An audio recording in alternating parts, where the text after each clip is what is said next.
Men didn't build their bodies in gyms. They built them in fields, on construction sites, in mines, on land that demanded effort every single day. Strength was not optional. Endurance was not a lifestyle choice. It was survival. And survival required fuel. Not supplements, not powders, not marketing. It required minerals. Zinc, magnesium, iron. Zinc was never about performance. It was about function. Without zinc, testosterone production drops, recovery slows, libido fades, the immune system weakens. For working men, that wasn't an inconvenience, it was failure. Beans provided zinc quietly, consistently, day after day, not in extreme doses, but enough to keep the system running, enough to keep a man functional.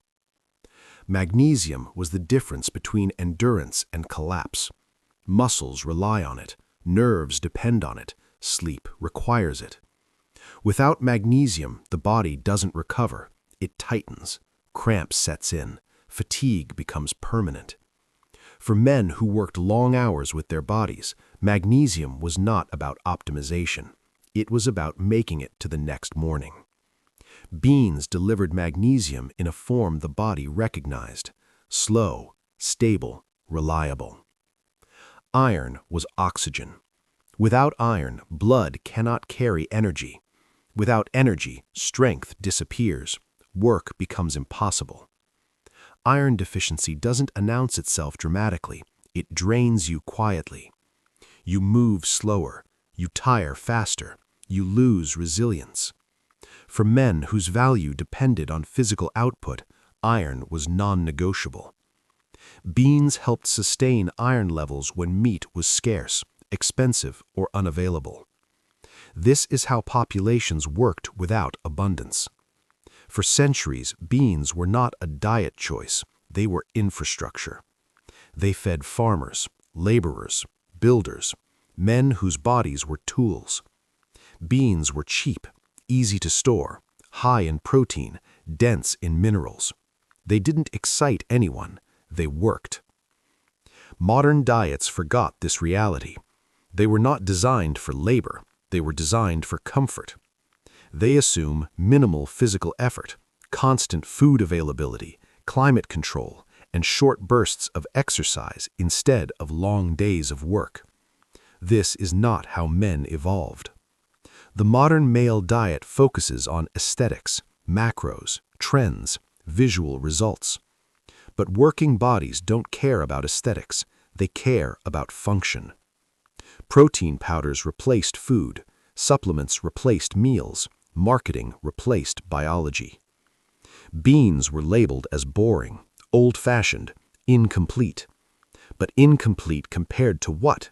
Compared to gym performance or compared to survival? Beans never promised speed, they promised continuity. They kept men working day after day, year after year. Modern diets often overload protein but starve the body of minerals. You can have muscle mass and still be depleted: low zinc, low magnesium, low iron. The result? Reduced testosterone signaling, poor recovery, chronic fatigue, burnout disguised as aging. This is not weakness, this is nutritional neglect. Beans don't spike, they don't stimulate, they don't hack the system, they support it. Slow digestion, stable energy, consistent mineral intake. This is how bodies last. The men who worked the land didn't talk about nutrition. They didn't need to. Their food matched their reality. Beans weren't eaten for health. They were eaten because they allowed men to function in a world that demanded strength every day. Modern diets ask the wrong question. They ask, how do I look? Working bodies ask, how long can I last? Beans answer the second question. This episode is not about nostalgia. It's about remembering biological truth. Strength is not built on trends. It is built on systems that endure. Beans were never glamorous. They were essential. This series is not about food.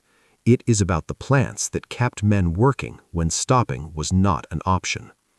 Beans, protein for men who worked the land.